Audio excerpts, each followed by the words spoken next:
Hello बच्चों, good evening.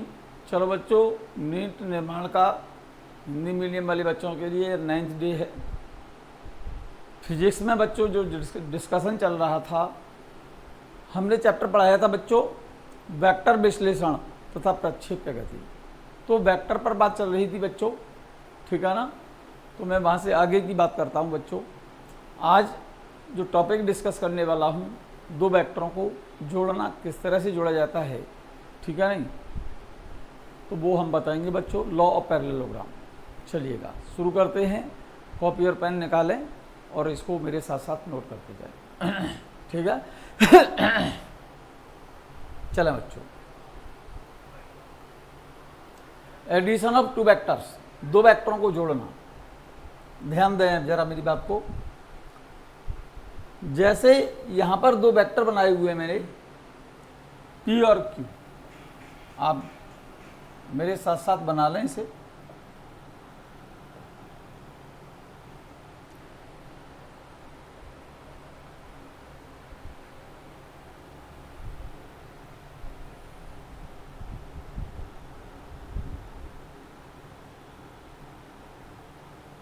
ध्यान दें, जैसे एक वेक्टर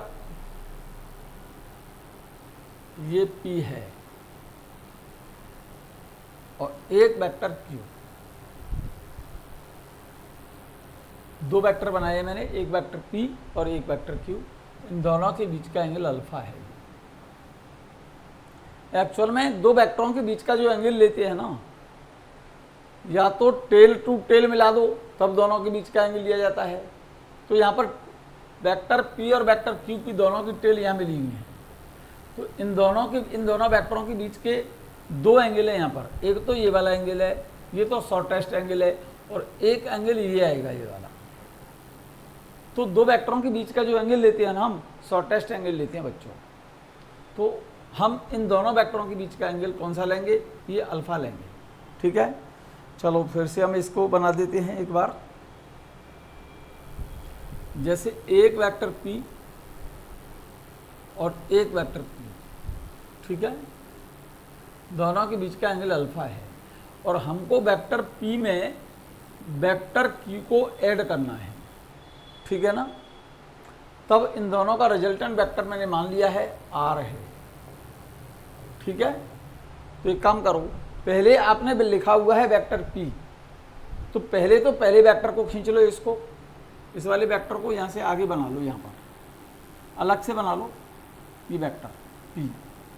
जिस डायरेक्शन में ये वेक्टर दिया हुआ है उसी डायरेक्शन में वेक्टर P को खींच लो, ठीक है ना। ये वेक्टर P हो गया, ठीक है। अब दूसरा वेक्टर P में ऐड हो रहा है, P में ऐड किया है आपने Q को, तो इस वेक्टर को यहाँ से डॉट डॉट से आगे बढ़ा दिया P को, और यहाँ से वेक्टर Q वेक्टर P से कितना एंगल बना रहे हैं? अल्फा। तो अल्फा जिस डायरेक्शन में एंगल दे रखा है, ये दे रखा है ऊपर की ओर यहाँ पर, तो पहले वेक्टर का हेड और दूसरे वेक्टर का टेल मिलाते हुए जो एंगल दिया है उस एंगल पर ड्रॉ कर दो इसे। ये वेक्टर आ गया Q, ठीक है।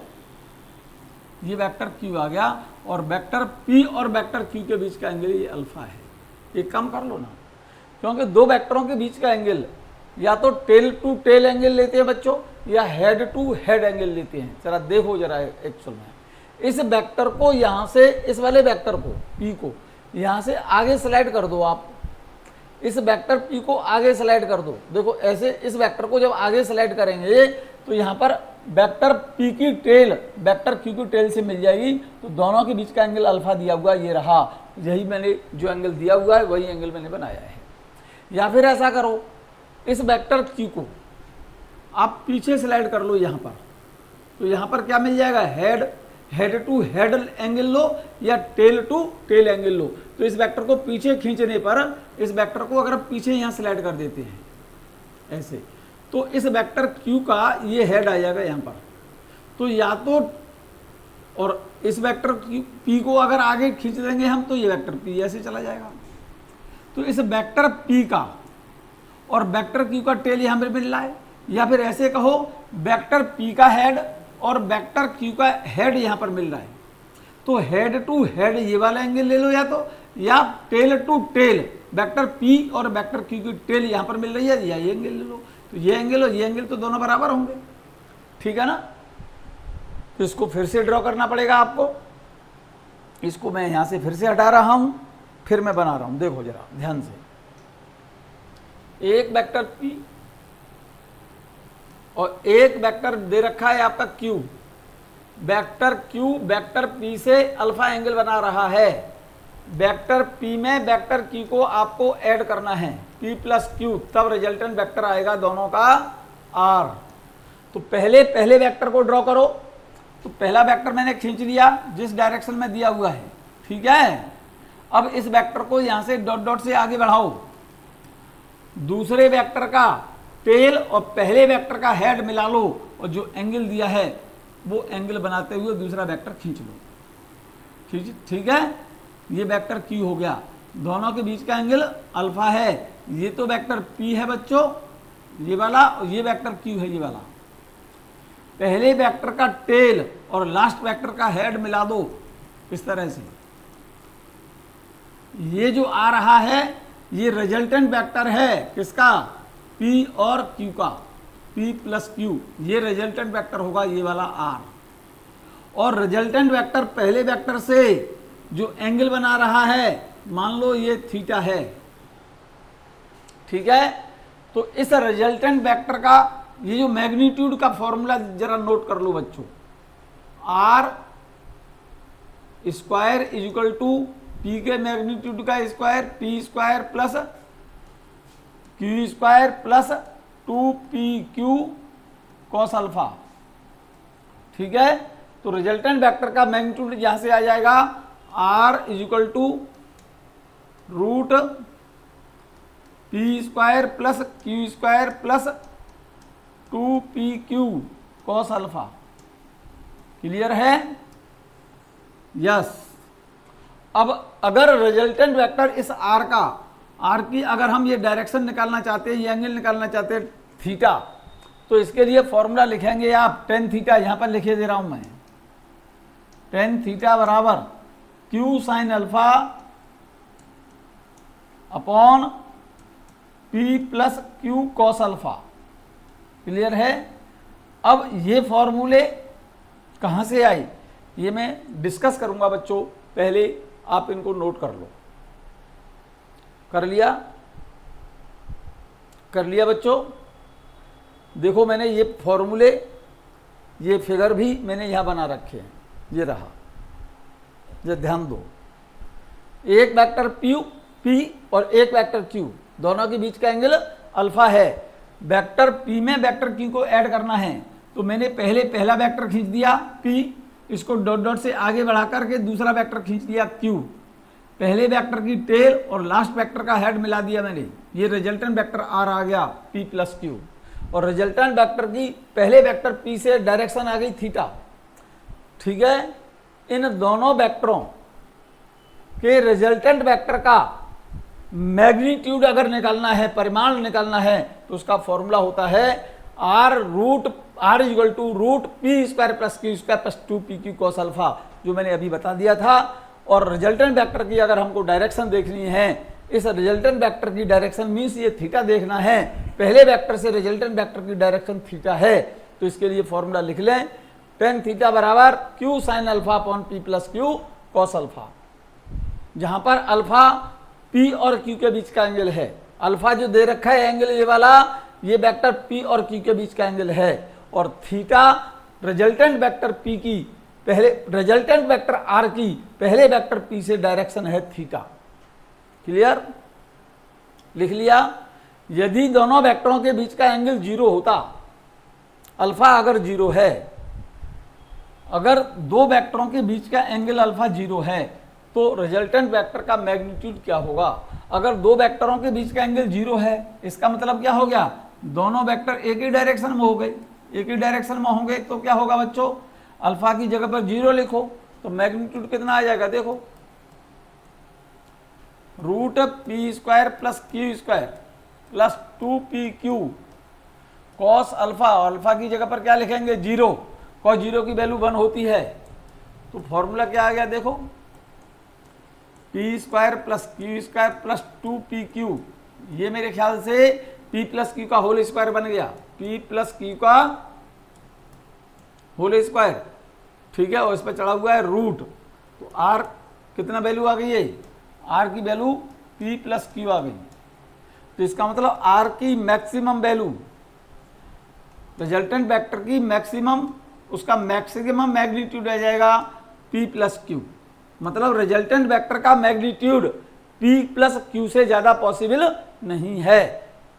क्लियर, ये मैंने लिख दिया है, ये रहा, नोट कर लिया। अगर दोनों के बीच का एंगल बच्चों 180 होता तो दोनों अपोजिट हो गए। अरे भाई, दोनों वेक्टर अगर सेम डायरेक्शन में हैं तो resultant maximum p plus Q दोनों को ऐड कर देना, और दोनों अपोजिट डायरेक्शन में हैं, एक वेक्टर तो p और एक वेक्टर q, दोनों के बीच का एंगल 180 है। तो फॉर्मूले में जब लगाएंगे तो root p square plus q square plus 2p की cos 180, और cos 180 की वैल्यू होती है -1। तो यहाँ पर -1 लिखेंगे हम, तो ये माइनस यहाँ पर आ जाएगा ना, तो फॉर्मूला हो जाएगा root r is equal to root p square plus q square minus 2pq, और ये फॉर्मूला बन गया p माइनस क्यू का होल स्क्वायर, और उस पर चढ़ा हुआ है रूट। ठीक है, तो रिजल्टेंट मिनिमम आएगा p माइनस क्यू। इसका मतलब दो वेक्टरों का मैक्सिमम रिजल्टेंट, दो वेक्टरों के रिजल्टेंट की maximum value p plus q, और दो वेक्टरों के रिजल्टेंट की minimum value p minus Q, that is r is lies between, ध्यान दो, lies between p minus Q और p plus Q, p plus Q. Clear, clear है बच्चों। r की ज्यादा से ज्यादा वैल्यू p प्लस क्यू है और कम से कम वैल्यू p माइनस क्यू है। इसका मतलब r का मान p प्लस क्यू से ज्यादा संभव नहीं है और p माइनस क्यू से कम संभव नहीं है। सो r lies between p minus Q and p plus Q. Clear, r not less than p minus Q, p minus Q से कम संभव नहीं है, और न ही r की value not greater than p plus Q. ज्यादा से ज्यादा r की वैल्यू होगी तो p प्लस क्यू होगी, और कम से कम वैल्यू होगी तो p माइनस क्यू। और अगर दोनों के बीच में है तो resultant vector p plus Q से और p माइनस क्यू के बीच में लाई करेगा। क्लियर है। और अगर एंगल 90 डिग्री है बच्चों, दो वेक्टर एक दूसरे के परपेंडिकुलर हैं, 90 डिग्री है, cos 90 की वैल्यू क्या होती है, cos 90 की वैल्यू 0 होती है, तो रिजल्टेंट वेक्टर का मैग्नीट्यूड आ जाएगा root p square plus q square. तो उस केस में बच्चों यहाँ पर पाइथागोरस थ्योरम लगेगी। जैसे एक वेक्टर p और एक वेक्टर q, दोनों के बीच का एंगल 90 है ये, ठीक है। पहला वेक्टर p, दूसरा वेक्टर डॉट डॉट से आगे बढ़ाओ 90 डिग्री पर ये, दूसरा वेक्टर q, दोनों के बीच का एंगल 90 है। तो रिजल्टेंट वेक्टर ये आएगा r is equal to p plus q.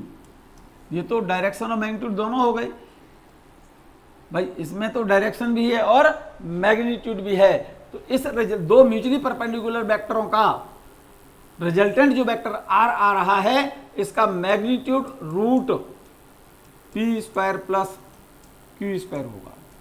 और अगर ये एंगल निकालना है टेन थीटा, तो टेन थीटा बराबर क्या होता है, परपेंडिकुलर बाई बेस। परपेंडिकुलर कितना है, q अपॉन बेस कितना है, p। रिजल्टेंट का मैग्नीट्यूड निकालना है, दो परपेंडिकुलर वेक्टर के रिजल्टेंट का मैग्नीट्यूड पाइथागोरस लगा देना, ठीक है नहीं। और ये डायरेक्शन निकालनी है तो फॉर्मूला सिंपल सा हो गया, tan theta equal to q upon p, perpendicular upon base, tan theta बराबर q अपॉन p आएगा। क्लियर है। ये फिगर मैंने देखो बच्चों यहाँ बना दिया है, यहाँ पर बना दिया बच्चों फिगर ये, ठीक है। Maximum value of r p plus Q कब, जब दोनों के बीच का एंगल 0 हो, ठीक है नहीं। और minimum value of r p minus Q जब दोनों के बीच का एंगल 180 हो। तो इसका मतलब r की value R is less than और equal to P plus Q, या फिर ये कहिए आर इज ग्रेटर देन और equal to P minus Q. So R lies between, R का मान पी प्लस क्यू व पी माइनस क्यू के बीच में ही होगा, ठीक है नहीं। आर का मान कभी भी पी प्लस क्यू से बड़ा नहीं हो सकता और आर का मान कभी भी पी माइनस क्यू से छोटा संभव नहीं है। इसीलिए आर का मान ज्यादा से ज्यादा पी प्लस क्यू, कम से कम पी माइनस क्यू, ठीक है। तो आर का मान कहां पर, किसके इसके बीच में होगा, पी प्लस क्यू और पी माइनस क्यू के बीच में ही होगा। यहां तक बात क्लियर है बच्चों, नोट कर लिया? यस। एक छोटा सा एग्जाम्पल देखें बच्चों, देखो एग्जाम्पल लिख लो, ये आप लोग देख लो। क्वेश्चन क्या है? क्वेश्चन ये कह रहा है दो वेक्टर हैं ए और बी, ए प्लस बी बराबर सी है। अगर ए का मैग्नीट्यूड तो 12 है, बी का मैग्नीट्यूड 5 है और दोनों का जो रिजल्टेंट आ रहा है ना सी, उसका मैग्नीट्यूड 13 है। तो ये पूछा है वेक्टर ए और वेक्टर बी के बीच का एंगल कितना होगा।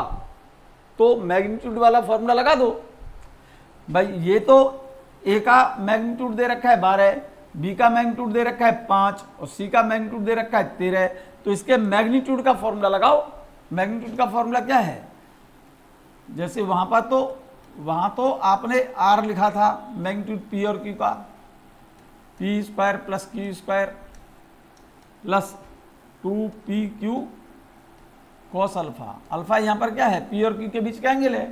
तो यहाँ पर तो दो वेक्टर पी और क्यू लिए थे, उनका मैग्नीट्यूड पी और क्यू लिखा है और दोनों के बीच का एंगल अल्फा लिखा है। यहाँ पर दो वेक्टरों ए और बी, दो वेक्टर लिए हैं ए और बी और दोनों का रिजल्टेंट वेक्टर लिया है सी।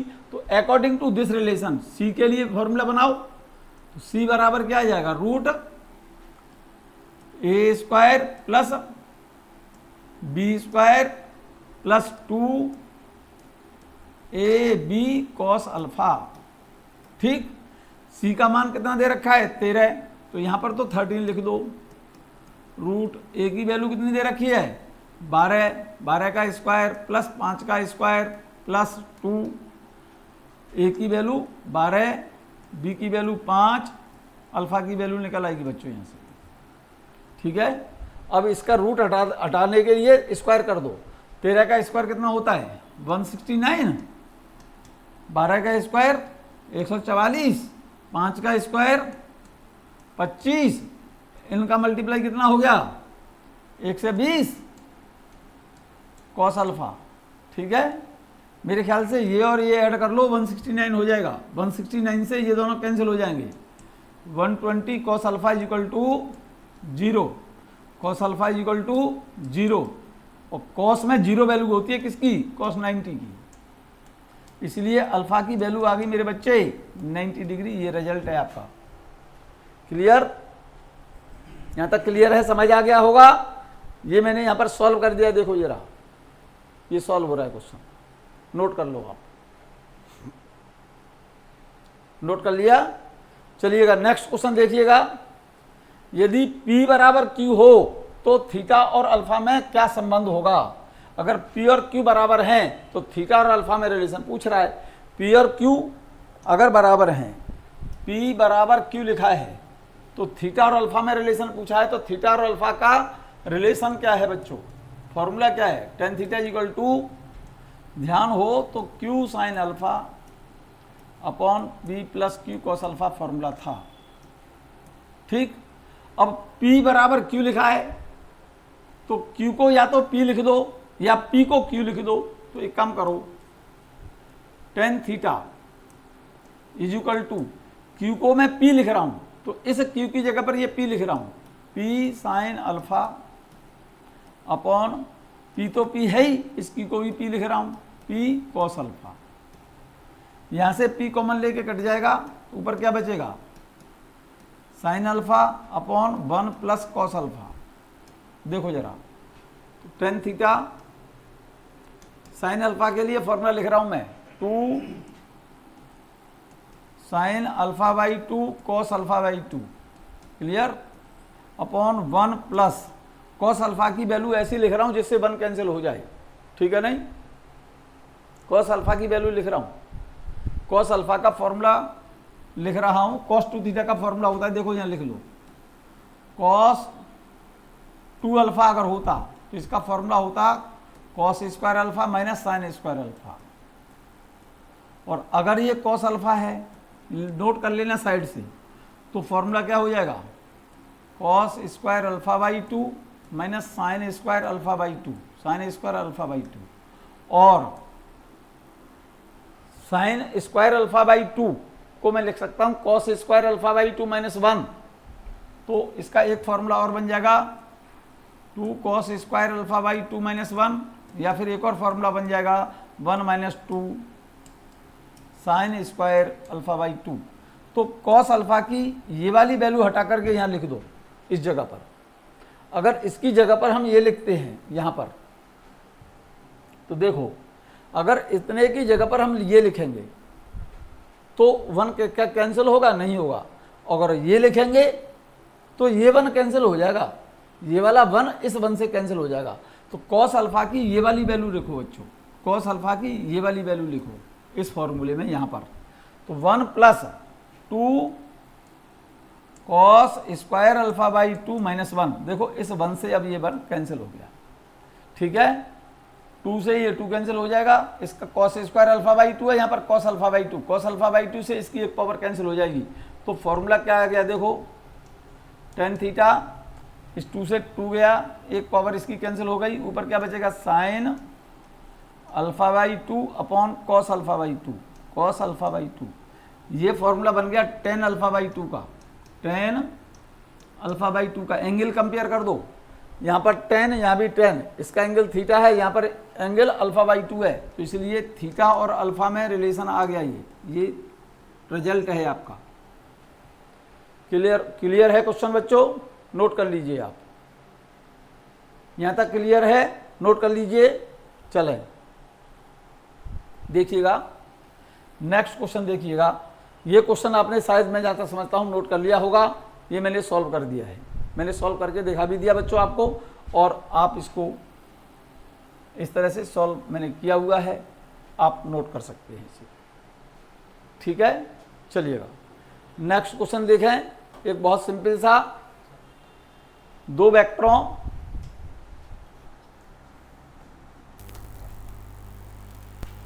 देखें जरा बच्चों, एक और क्वेश्चन देखें। दो वेक्टरों p प्लस क्यू और p माइनस क्यू का परिणामी vector root 3p square plus q square है, तो p प्लस क्यू और p माइनस क्यू के बीच का कोण पूछा है उसने। क्वेश्चन लिख लिया होगा, क्वेश्चन नोट कर लो, बहुत इंपॉर्टेंट और बहुत बढ़िया क्वेश्चन है बच्चों, एग्जाम में आया हुआ है आपके नीट में। दो वेक्टर हैं p प्लस क्यू, एक वेक्टर है p माइनस क्यू, दोनों का रिजल्टेंट वेक्टर जो है उसका magnitude root 3p square plus q square है, तो p प्लस क्यू और p माइनस क्यू के बीच का एंगल पूछा है। तो मैं यहाँ पर इसको सॉल्व करके दिखा रहा हूँ बच्चों, आप देखें इसे। दो वेक्टर बता रहा है, एक तो p प्लस क्यू, इसको मैंने f1 मान लिया है बच्चों, मान जाओ, और एक p माइनस क्यू, इस वेक्टर को मैंने f2 मान लिया है, और f1 प्लस f2 मतलब दोनों का मैग्नीट्यूड मैंने f मान लिया, और मैग्नीट्यूड क्वेश्चन में दे रखा है root 3p square plus q square. तो ये पूछा है p प्लस क्यू और p माइनस क्यू के बीच का एंगल का सेंस हो गया f1 और f2 के बीच का एंगल।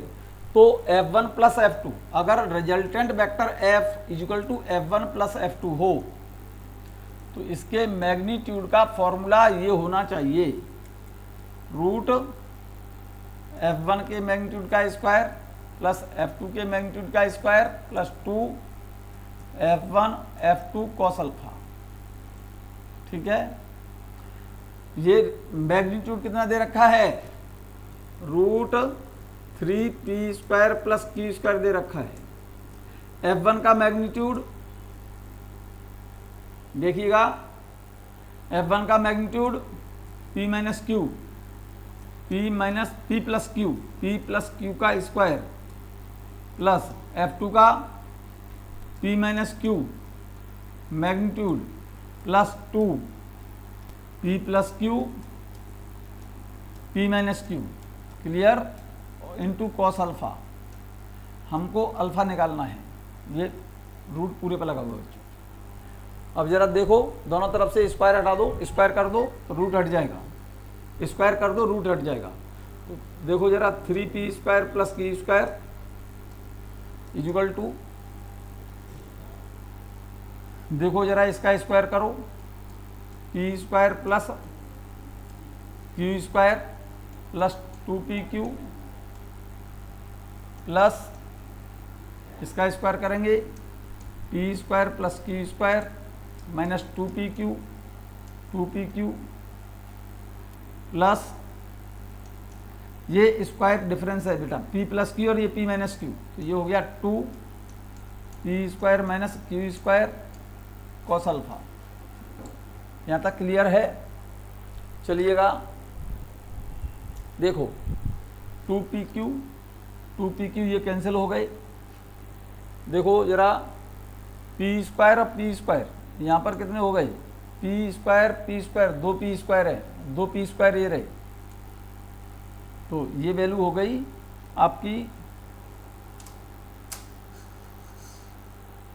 आपकी ये वैल्यू हो गई बच्चों, देखो 4p स्क्वायर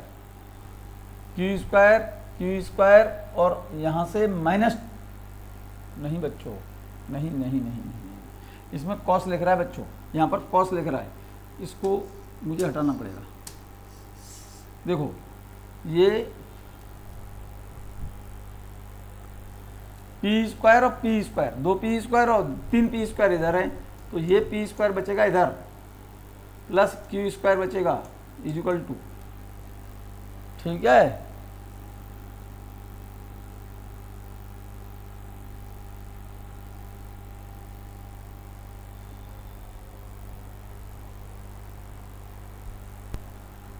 तीन पी स्क्वायर ही लिखो पहले से, P square 2 P square plus q square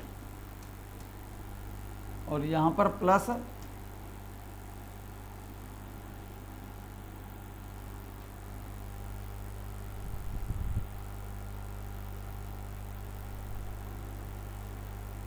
ठीक है 2p square minus q square cos alpha. यहाँ तक क्लियर है? बिल्कुल क्लियर है। देखो यहाँ से 3p स्क्वायर है, यहाँ 2p स्क्वायर है, तो यहाँ p स्क्वायर बचेगा और यहाँ पर q स्क्वायर है, यहाँ पर 2q स्क्वायर है, 2q स्क्वायर को इधर लाओगे तो यहाँ पर बचेगा minus q square equal to, ये क्या बचा 2p square minus q square into cos alpha. यहाँ तक क्लियर? देखो शायद p square minus q square से p square minus q square cancel हो जाएगा, ठीक है। तो यहाँ से वैल्यू आ जाएगी, इसके बाद मैं यहाँ लिख रहा हूँ बच्चों, यहाँ से वैल्यू कॉस अल्फा की वैल्यू आ गई 1/2 और कॉस में 1/2 वैल्यू होती है, कॉस में 1/2 वैल्यू किसकी होती है, कॉस 60 की, कॉस 60 डिग्री की। तो अल्फा की वैल्यू आ गई बच्चे 60 degree, is the required result. Note कर लिया? नोट कर लें सब बच्चे, क्लियर हो गई बच्चों बात? नेक्स्ट क्वेश्चन देखें, नेक्स्ट क्वेश्चन देखें बच्चों। देखो ये क्वेश्चन यहाँ सॉल्व हो रहा है, ये रहा रिजल्ट आपका 60 डिग्री आ गया है, ये रहा जो मैंने सॉल्व कराया है आपको, बिल्कुल आप नोट कर सकते हैं या पहले नोट कर लिया होगा, ठीक है। अल्फा की वैल्यू 60 डिग्री आ गई, हो गया बच्चों। चलो नेक्स्ट क्वेश्चन देखें, बहुत सिंपल सा क्वेश्चन है। नेक्स्ट क्वेश्चन देखें ध्यान से, ये कह रहा है, जरा ध्यान दें इस एग्जाम्पल पर, 8 न्यूटन व 3 न्यूटन के 2 बलों का परिणामी बल संभव कौन सा, इनमें से कौन सा संभव है। F1 तो दे रखा है बेटे 8 न्यूटन और F2 दे रखा है 3 न्यूटन, तो इन दोनों का रिजल्टेंट फोर्स कौन सा पॉसिबल है, ये कह रहा है। तो पहले एक काम चेक कर लो, फोर्स मैक्सिमम कितना होगा, मैक्सिमम फोर्स होगा F1 plus F2, F1 plus F2 का मतलब 8 + 3 = 11 न्यूटन। और मिनिमम पॉसिबल कौन सा है, F1 माइनस F2 आएगा। F1 कितना है 8, F2 कितना है 3, तो मिनिमम पॉसिबल फोर्स कितना है 5 न्यूटन। तो मैक्सिमम तो हो गया बच्चों कितना, मैक्सिमम तो हो गया 11 न्यूटन और मिनिमम हो गया, तो या तो आंसर आपका 11 होना चाहिए या फिर 5 होना चाहिए या फिर इन दोनों के बीच में होना चाहिए। तो ये ऑप्शनों में देखो जरा, पहला ऑप्शन कितना है 13 न्यूटन, 11 से तो ज़्यादा संभव ही नहीं है, इसलिए ये तो पॉसिबल है नहीं। सेकंड देखो 4 न्यूटन, 5 से कम संभव नहीं है, 5 से कम पॉसिबल नहीं है, इसलिए आंसर ये भी नहीं होगा। थर्ड ऑप्शन है 0, अब 0 तो 5 से कम है, ये भी पॉसिबल नहीं। अब फोर्थ ऑप्शन दिया 10 न्यूटन और आपका आंसर होना चाहिए या तो ज़्यादा से ज़्यादा 11 या कम से कम 5 या 11 और 5 के बीच में, 10, 11 और 5 के बीच में आ रहा है, इसलिए आंसर आपका फोर्थ सही है। क्लियर है, नोट कर लिया बच्चों, ये बात क्लियर है। यस, एक छोटा सा क्वेश्चन और देख लें बच्चों, यहां पर एडिशन का, दो वेक्टरों के कौन से दो बलों का परिणामी बल 5 न्यूटन संभव है, ये कह रहा है क्वेश्चन। देखो जरा क्वेश्चन चेक कर लो, ये कह रहा है कौन से दो बलों का परिणामी बल 5 न्यूटन है, 5 न्यूटन पॉसिबल हो सकता है। देखो जरा, पहला पेयर दिया है 13 न्यूटन और 4 न्यूटन, 13 और 4 का मैक्सिमम कितना हो गया, इसका मैक्सिमम होता है 13 प्लस 4 17 न्यूटन और मिनिमा हो गया